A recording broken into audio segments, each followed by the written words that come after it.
अस्सलाम वालेकुम नाज़रीन, आप देख रहे हैं एसएफटी प्रोग्राम। आज का सवाल के साथ मैं हूं आपका मेज़बान ख्वाजा अब्दुल मोइद। आप सबको एक नई वीडियो में खुशामदीद कहेंगे। आज की वीडियो अपनी ही नौयत में एक बड़ी मुख्तलिफ और मुनफरद वीडियो है। वो इसलिए कि आज की वीडियो दो हिस्सों पर मुश्तमिल है और दोनों हिस्से बड़े ही खूबसूरत गुफ्तगू पर मुश्तमिल होंगे। और इस गुफ्तगू में हमारे साथ मौजूद होंगे, आपको जो नज़र आएगी शख्सियत पाकिस्तान का एक नामवर और मशहूर नाम, और बिल्कुल लिखने में, शायरी में और उसके बाद अदाकारी में अपना नाम पैदा किया। और बिल्कुल उनकी गुफ्तगू आप सोशल मीडिया पर मुलाहिजा करते हैं। और सबसे बेहतरीन बात कि अभी हाल ही में फेमस होने वाला ड्रामा परीज़ाद, जिसमें आपको उनका किरदार नजर आया और बेहतरीन अदाकारी पर लोगों ने बड़ा पसंद भी किया इस किरदार को। और उन्हीं की आमद हुई सियालकोट में, यूनिवर्सिटी ऑफ सियालकोट में एक तकरीब मुनक्किद की गई। उस तकरीब में क्या क्या हुआ आज आप इस वीडियो में मुलाहिजा कर सकेंगे। जहां आगाज़ में मुझे ऑडियंस से ये सवाल मिला कि आप अल्लाह की बात भी कर रहे हैं और वहीं आप शोखो चंचल अंदाज भी अपनाते हैं, तो यकीन एक शख्सियत के मुख्तलिफ पहलू भी होते हैं। लेकिन बहुत सारे लोगों का ये सवाल है कि ऐसा आप कैसे मैनेज भी कर लेते हैं और क्या एक शख्सियत को वाकई ऐसा होना भी चाहिए। तो थोड़ा सा इसके बारे में ज़रा एलेबोरेट करिएगा कि जहाँ पहले वो दीन की बात हुई, वो फिर अल्लाह के पैगाम की, फिर वहीं हंसाते भी हैं आप। देखिए जी, दीन और दुनिया दो अलग चीज़ें नहीं हैं। मैं कभी भी नहीं कहता कि दीन अलग है और दुनिया अलग है। ये दोनों एक ही सिक्के के दो रुख हैं। दीन मुझे मुआशरत सिखाता है, अखलाकियात दीन से आती हैं और अखलाकियात पे हम अमल करने के लिए मुआशरे में जाते हैं। मैं बाबा जी इशफाक साहब के घर, वो महफिलों की मैंने बहुत सारी वीडियोस डाली हुई, अगर आप देखें तो हमारे सूफिया कराम का हमेशा से ये एक वतीरा रहा। मतलब इशफाक साहब के घर में ये होता था कि एक शख्स आया, उसने कहा जी मैं नात पढ़नी है, तो कहते सुना बिस्मिल्लाह। दूसरे ने कहा मैंने शायरी सुनानी, उन्होंने कहा बिस्मिल्लाह। उन्होंने कहा मैं भंगड़ा पाना है, उन्होंने कहा पाला है। बानो कुसिया आपा की लास्ट टाइम मरने जिस साल डेथ हुई, उस साल वो डॉक्टर परवेज़ क्या, अमजद परवेज़ क्या नाम है, वो आए हुए थे। ये अलग नहीं है ये चीज़ें। देखें, मुझे या तो सोसाइटी में ये तय कर दें, गवर्नमेंट ऐलान कर दे कि यार ये होगा और ये नहीं होगा, तो मैं किताब लिखनी भी छोड़ दूंगा, मैं अफसाना कहना भी छोड़ दूंगा, शायरी भी बंद कर देंगे। ऐसा नहीं है। मुआशरे ज़िंदा रहते हैं वो जहाँ फ़नून लतीफ़ा भी साथ चले। और फ़नून लतीफ़ा उस वक्त, या जो आर्ट्स हैं, ये वहाँ जन्म लेती हैं जहाँ कोई भी सोसाइटी तरक्की करके पीक पे चली जाती है। वहाँ अफसाना जन्म लेता है, वहाँ थिएटर ड्रामा जन्म लेता है, वहाँ क्या कहते हैं, शायरी होती है। तो ये अलग करके ना देखें। ये वो वाली बात है कि मैं बचपन में नेहरू पार्क ग्राउंड में खेल रहा था, तो हमारे मौलवी साहब, इमाम साहब नए नए आए मस्जिद में, तो वो फुटबॉल खेल रहे थे। तो मैं जॉगिंग छट के अब्बे को ला गया। मैं कहा अब्बा जी, कहते हाँ। मैं कहा मौलवी साहब फुटबॉल क्यों खेल रहे हैं?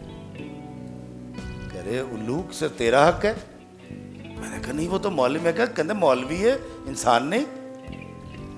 तो ये हमारा जो कल्चर, वैसे भी हमारा जो पंजाब का कल्चर है बिलखुसूस, भंगड़ा इसका हिस्सा है। लुड्डी क्या कहते हैं, वो जो धमाल है, हमारी ख़वातीन जो डालती हैं, क्या बोलते हैं उसको, गिद्दा। बिल्कुल। ये देखें, कुछ चीज़ें दीन से आती हैं, कुछ चीज़ें ज़मीन से आती हैं, तो हमारी ज़मीन का हिस्सा है। बेहतरीन हो गया, बड़ी खूबसूरत बात। और आज आप एक तालीमी इदारे में मौजूद हैं और अगर हम तालीमी इदारों की बात करें तो इन हलकों में भी, या मुख्तलिफ और हलकों में भी ये बात होती है कि जैसे इल्म वाला बंदा है वैसे ही हरकत करो। ख़ासतौर पर नौजवानों को ये तायद की जाती है, आम बंदे और तुम्हें फ़र्क होना चाहिए। तो क्या इल्म वाला आम बंदा नहीं होता? हमारे बचपन में जब मैट्रिक में थे, कहानी होती थी, अब पता नहीं है कि नहीं, पिंड दा बाऊ, शायद आप लोगों ने पढ़ी हो। वो एक बच्ची थी गांव की जो मैट्रिक कर गई थी और पूरा गांव उससे ख़त लिखवाता था, पढ़वाता था, और उससे तवक्को करते थे कि ये कोई आम जो रूटीन की एक हरकत होती है वो ना करे। तो एक दिन वो वंगा वाला आ गया, चूड़ियाँ वाला, तो उसके पास खड़ी हो गई वो। मैंने कहा बहू तू चूड़ियाँ पाएंगा? उसके साथ कोई खेलता नहीं था, कहते बहू उसकी इज्जत में। तो ये जो आपके टीचर्स हैं या जो भी बाइल्म, मैं तो बड़ा बेइल्म सा आदमी हूँ जी, लेकिन जो भी बाइल्म है उसका ज़िंदगी की तमाम खूबसूरतियों, तमाम रंगों पे उसका हक है। वो रंग, वो खूबसूरतियाँ, वो जश्न वो मनाए जिसकी हमारी अखलाकियात या हमारा दीन इजाज़त देता है।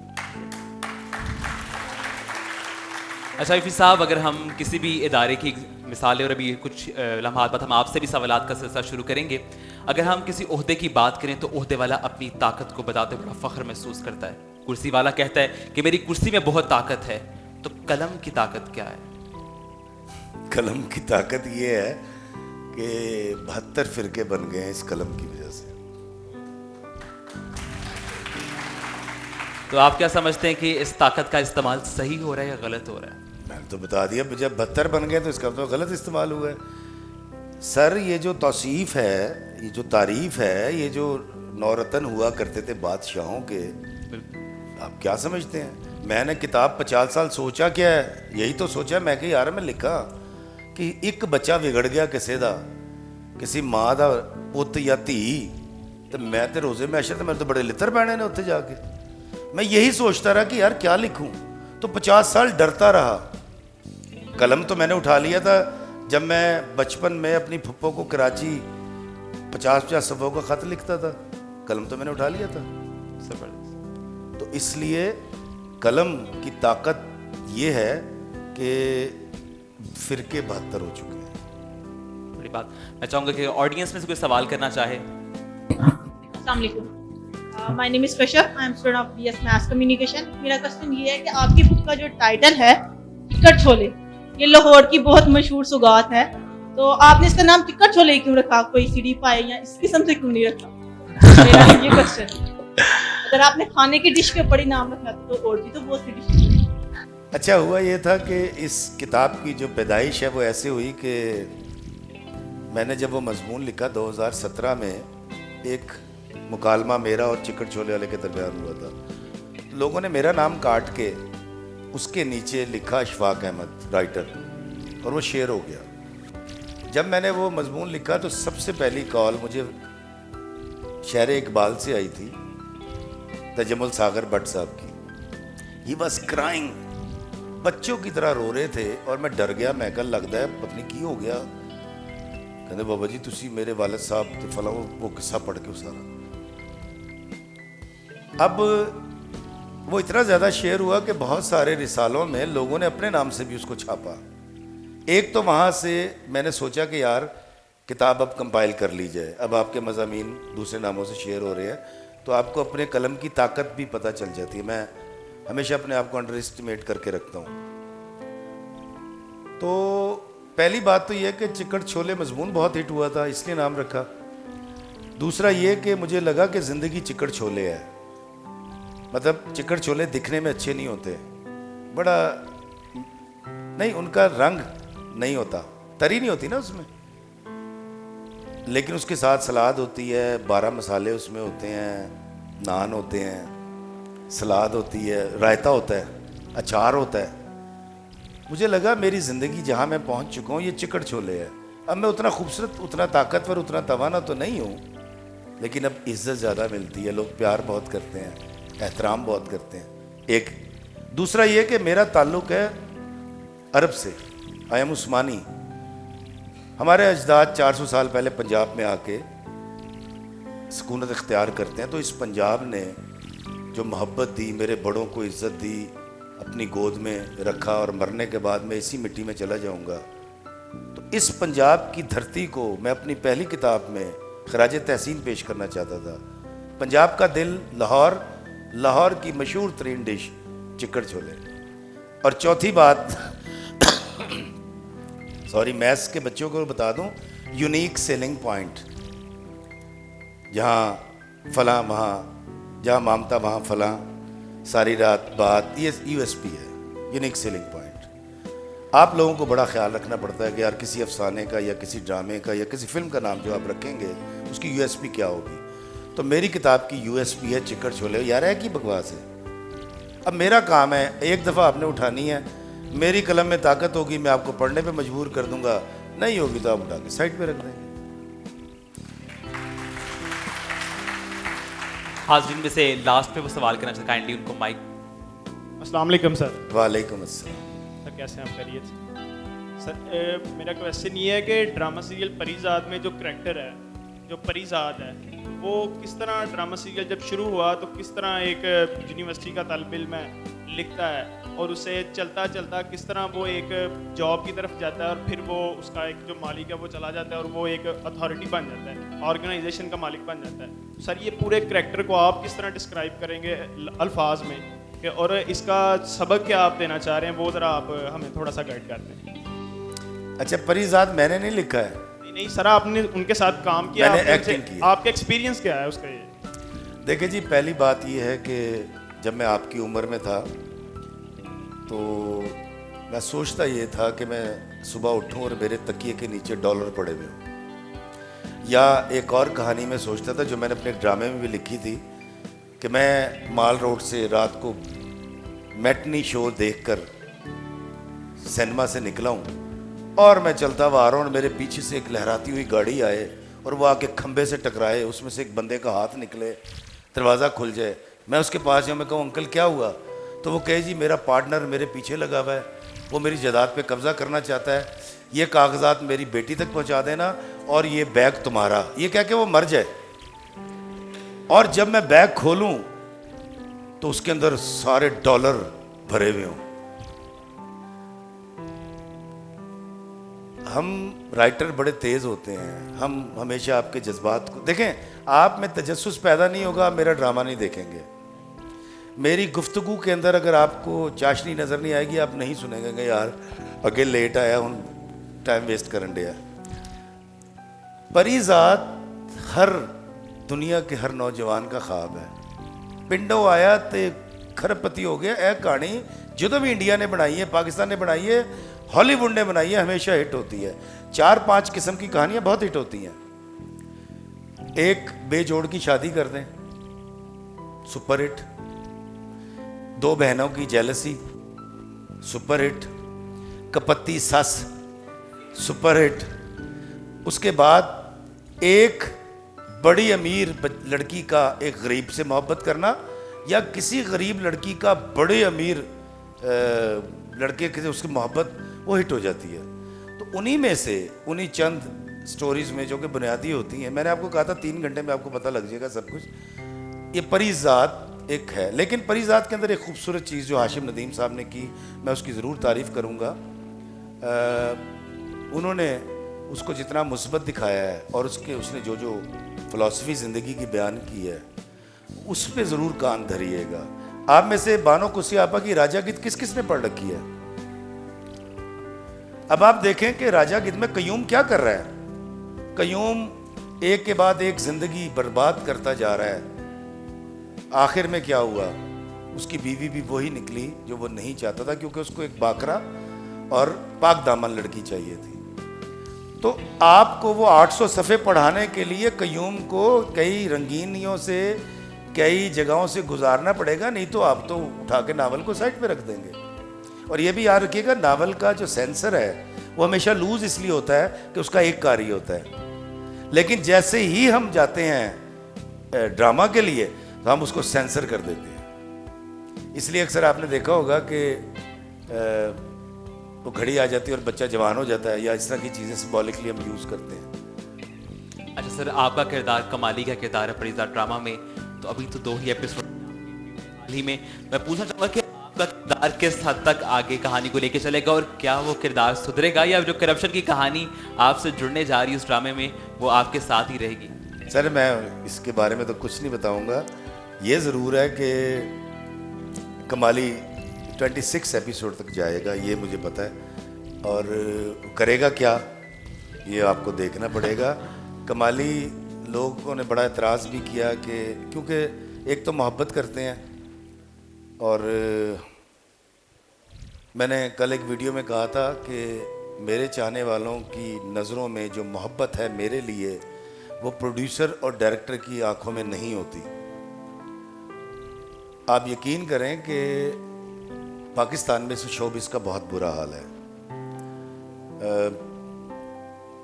56-57 घंटे की ट्रांसमिशन एक वीक की 26-27 घंटे पे आ गई है। आधे राइटर, आधे से ज़्यादा डायरेक्टर, आधे से ज़्यादा एक्टर बिल्कुल फारिग है। तो पहले तो जेन चो कट दो तट जो किसी ने एक्टर बनना है थे ऐसा मैं दस दवा। तो इसलिए बहुत सारी चीज़ें ऐसी होती हैं। अच्छा, मुझे तो कमाली पे कोई एतराज़ नहीं, मैं तो बड़ी खुशी से करूँगा। किसी ने टगे नू कहा तेनू चोर लै चले, उन्हें कहा मैं पट्ठे खाने ने, कहा भाजी मैं बच्चे पालने ने। बेहतरीन बात। अच्छा नफीस साहब, मैं आपसे ये सवाल भी करना चाहूँगा, अक्सर महफिलों में मैंने आज की इस नशिस्त का भी हम सब हिस्सा बने, बड़ी खूबसूरत बातें हो रही हैं इन कमरों में, इन चार, जहाँ ये इमारत बड़ी खूबसूरत लगती है वहीं उसमें होने वाली बातें भी बड़ी खूबसूरत लगती हैं। लेकिन अक्सर जब हम इन ऑडिटोरियम से, इस तरह के हॉल से बाहर निकलते हैं तो वही शख्सियात जो बात कर रहे होते हैं, मैं आपकी बात नहीं कर रहा, मैं मुख्तलिफ लोगों की बात कर रहा हूँ, अपने मुशाहदे को आपके साथ शेयर कर रहा हूँ, तो हमारे कोटो फेल में तजाद क्यों नज़र आता है। मैंने एक ऐसे साहब को भी देखा कि जो एक महफिल में एक नशिस्त में हुस्न सलूक पर बात कर रहे थे और उसी महफिल से बाहर निकलते हुए मेरे हाथ से गेट कीपर पर उन्होंने थप्पड़ रसीद कर दिया। तो हमारे कोलो फेल में तजाद की और नौजवान इसको किस तरह डील कर सकते हैं? अच्छा, हमारे कोलो फेल में तजाद नहीं है, जिस शख्स का पर्टिकुलरली आपने जिक्र किया है उसके कोलो फेल में तजाद है। पहली तो बात यह है कि बाबाइज़्म के ख़िलाफ़ है कि आप तनकीदी पहलू तलाश कर रहे हैं किसी में। मुझे तो सारे अच्छे लगते हैं। मैंने अपने पेज पर जब वो 4 लाख पे पहुंचा था तो मैंने अपना एक गया बाज़ार जाके एक सिम ली, मोबाइल ख़रीदा और अपना नंबर लिख दिया। मुझे इशफाक साहब की एक बात याद आ गई थी, कहते यार बाबे जेड़े डेरे ते जाओ ना किसी बाबे दे, वो सब तो पहले इज्जत करता है, प्यार करता है, फिर खाना खवांदा है, तीसरी गल सी दस्तयाब रहता है। आप में से कोई भी मुझे कॉल करके देख ले मेरे नंबर पे, अभी तो नहीं है मैं क्योंकि घर छोड़ के आया हूँ मोबाइल, मैं किसी से भी बात करता हूँ। मैं पिंड दादन खान जो गया था, मैंने बताया था मेरे फेसबुक फ्रेंड है वो, मैं पिछले साल भी पिंड दादन खान गया था। एक बच्चे ने मुझे कॉल करके कहा 9 बजे सुबह, उसने मुझे कहा कि जी मैं कैंसर पेशेंट हूँ, तो मेरी सिर्फ ये ख्वाहिश है आपसे मिलो। 11 बजे मैं और मेरा बेटा अली मोटरवे पे थे और तकरीबन 3.5-4 घंटे के बाद उसके गाँव पहुँच गए थे 3-3:30 बजे। वो अभी बेचारे की 2 महीने पहले डेथ हुई है। आम होना और दस्तयाब होना ये बड़ा ज़रूरी है। मैं आपको कह रहा हूँ, आप मुझे ज़रूर कॉल कीजिएगा, मत बताइएगा हमारे यूनिवर्सिटी आए थे, देखिएगा कि यार ये जो बंदा यहाँ बैठ के बातें कर रहा था ये ऐसा है। अल्लाह ताला कुरान पाक में फरमाता है, मैंने इस पर उतरेगा अपना कोई खिज़र, मेरी एक सीरीज़ थी कुरानी आयात पे जो A+ पे चली थी 2013 या 14 के रमज़ान में, 29 एपिसोड्स थे। उसमें से मैंने एक आयत पे किया था कि अल्लाह ताला कहता है कि अल्लाह इस बात से शदीद बेजार है कि जो तुम कहते हो वो करते नहीं। ये एक मतलब अल्लाह ताला कुरान में कह रहा है, कमो बेश उसका ये तर्जुमा है। तो बिल्कुल आपने ठीक कहा, कुछ ऐसे लोग ज़रूर होते होंगे, लेकिन मैं एक आज आपको बात बताता हूँ। बहुत से लोग मुझे भी कहते हैं जी आप मिलते नहीं हैं। ये जो दरख्त है ना आपके बाहर जो लगा हुआ है, इसके नीचे आप जाके जब बैठते हैं, उस दिन इत्तेफाक से अगर धूप का एंगल ऐसा हो तो वो आप कहते हैं जी छाया नहीं दे रहा। सर उस दरख्त से पूछें आपके बाद कितने लोग बैठे थे, आपसे पहले कितने बैठ के गए थे। आपको अगर साया नहीं दे सका, उस दिन बारिश थी, आपको बारिश से नहीं बचा सका, उसकी अगली और पिछली किए धरे पे पानी तो ना फेरें। अभी कुछ दिन पहले मुझे एक मैसेज आया, मैंने मैसेज पढ़ा, उस बंदे ने 3 दिन पहले का लिखा हुआ था कि मैं आपसे मिलने पत्नी 9 घंटे का सफ़र करके कहाँ से आया हूँ। मैंने रात को 9 बजे पढ़ा, अली गाड़ी लेकर गया हुआ था, मैं कहा ईसा मुझे ड्रॉप कर दे। मैंने उनको मैसेज किया, नंबर लिया, मैं वहाँ चला गया और मैंने सोचा ये जाते हुए अपनी बीवी से कहा 5,000 रुपये मुझे दे दो, तो उसने दिए। तो मैंने कहा शीफे का कीमा खवावांगे, मटन कीमा इन्होंने। मैं उत्थे गया, उन्होंने मिले हैं, मैं क्या अल्लाह के बंदे तुम कितने अच्छे लोग हो यार, तुम 3 दिन से मेरा इंतज़ार कर रहे हो। हालांकि मैं कहना ये चाह रहा था कि यार तू 10 के थे आ। मैंने कहा यार कमाल लोग हैं, आए आपको खाना खिलाते हैं। कहते जी असी तो सर्च किया है नाल, मैं नाम नहीं लूँगा, ए नाल होटल है फलां ते चलांगे। मैं कहा कमाल है, मैं कहा चलें। वहाँ चले गए। वहाँ जब बिल बना वो 9,000 का था। मैंने ईसा को फ़ोन किया, 4,000 रुपये मंगवाए और उसका बिल दिया। और वो मौसूफ मुझे ये कह रहे थे, वो कुछ उनका ये ख्याल था कि उस वक्त जो मुल्की हालात चल रहे हैं मुझे उस पर बात करनी चाहिए। मैं हमेशा लोगों से ये कहता हूँ भाई मेरा ये जॉनरा नहीं है, मैं ना करंट अफेयर पे बात करता हूँ, ना क्राइम्स पे बात करता हूँ, मैं ना मतलब फ़िरक़ों पे बात करता हूँ। तो मैं जिस जॉनरा में काम कर रहा हूँ उनका ये कहना था कि नहीं जी आपको इस पर बात करनी चाहिए। और पता नहीं वो गैरत को भी पता नहीं किस तरह से डिफ़ाइन करने की कोशिश कर रहे थे। खैर वो चले गए। अब अगले दिन जब आप मुझे कहेंगे ना फिजा मैंने आपसे मिला तो 2 हफ्ते नहीं मिलूंगा आपसे, 9,000 में कितों लेके आवा यार। तो इसलिए आपको लग रहा होता है वो बंदा ज़्यादा तकलीफ। आपको पता है जो आपका टीचर होता है क्लास में जो आता है, वो आपको एक लग रहा होता है, उसने इतने सारों को डील करना होता है यार। तो ऐसा हरगिज़ नहीं है, सारे बड़े लोग बड़े प्यार वाले होते हैं। बिल्कुल। तो मुझे एक आपकी इसी बात से याद दिया कि मेरे एक टीचरों ने कहा था कि आपसे ये सवाल किया जाए कि उस्ताद को कैसा होना चाहिए। आपके सामने साथ बैठे भी हैं और स्टूडेंट्स के ज़हन में भी ये बहुत सारे उनसे गिले शिकवे भी होते हैं, तो लेकिन उसके बाद आप क्या कहेंगे कि आपकी नज़र में उस्ताद क्या है और कैसा होना चाहिए? उस्ताद माँ जैसा होना चाहिए। वाह, बिल्कुल बिल्कुल। मैं बाबा जी को अपना उस्ताद कहता हूँ। आप में अच्छाई की पनीरी आपके माँ बाप ने बोई है, अब उस्ताद उसकी आबियारी करेंगे। माँ बाप पहले, उस्ताद बाद में। मैंने अपनी चिकड़ छोले मंसूब किया है अब्बा के नाम, जिन्होंने मेरी ज़ात की बंजर ज़मीन में रूहानियत की पनीरी बोई, और बाबा इशफाक के नाम, जिसने उस पनीरी की आबियारी की। और याद रखिएगा, सबसे खूबसूरत बात ज़िंदगी की यह है कि इसके सारे मसाइल का हल इसी ज़िंदगी में है। तो किसी जादू टोने वाले, किसी माफूकुल फितरत गैर मरई चीज़ों की बात करने वाले के पास मत जाइएगा। आपको आपकी ज़िंदगी में अल्लाह ने सारे हल इसमें बयान कर दिए। बाकी इसके हल कुरान में मौजूद हैं, हदीस में मौजूद हैं, मतलब ज़िंदगी में मौजूद हैं। इफ़ी साहब, आपके कीमती वक्त का, आपकी कीमती राय का बेहद शुक्रिया। आखिर में ये पूछूंगा कि आज आप शहर इकबाल में आए, शहर फैज़ में मौजूद हैं और आपसे हम भी फैज़याब हुए, कैसा लगा? इस शहर से हमेशा से मोहब्बत अलामा की वजह से रही, लेकिन सागर भट्ट साहब और अरसलान और यहाँ एक बहुत अच्छा आपके शहर में एक वो जो हलवाई होता है, वो एक बड़ी मशहूर चेन है, मैं नाम नहीं लेना चाहूँगा, तो वहाँ वो काम करता है उस किचन में। सही। तो ये 2-3 लोग हैं जिनकी मोहब्बत हमेशा मुझे यहाँ खींच लाती है। यहाँ भी आने के लिए मुझे अरसलान ने कहा था, तो मैं कहा काका मैं आ जाऊँगा। तो आप तमाम की बड़ी मोहब्बत, बहुत शुक्रिया, बड़ा प्यार। सिर्फ आखिर में एक बात कहना चाहूँगा आपसे, मैं अक्सर कहता हूँ, लेकिन अच्छी बात जितनी बार की जाए अच्छी होती है। एक साहिल के किनारे एक बहन भाई सिपियाँ चुन रहे थे, जब थक गए और घर की तरफ जा रहे थे तो बहन ने भाई से कहा मुझे चॉकलेट खानी है। भाई दुकानदार के पास गया, उसने कहा जी मुझे चॉकलेट दे दो, मेरी बहन ने खानी है। उसने कहा पैसे? उन्होंने कहा पैसे तो नहीं है, सिपियाँ निकाल के उसको दे दी। दुकानदार कोई बाबा सी, उन्हें 6-7 सिपियाँ निकाली, बाकी वापस की चॉकलेट दे दी। वो खा के खुशी से घर चले गए। साथ वाले दुकानदार ने कहा तेरा दिमाग ख़राब है, सिपियाँ दी भी चॉकलेट आती है? उसने कहा मुझे पता है कि सिपियों की चॉकलेट नहीं आती, लेकिन जब बड़ा होके ये बात ये जानेगा कि सिपियों की चॉकलेट नहीं आती तो इसका सिला रहमी और गुंडस पे बिलीव हो जाएगा।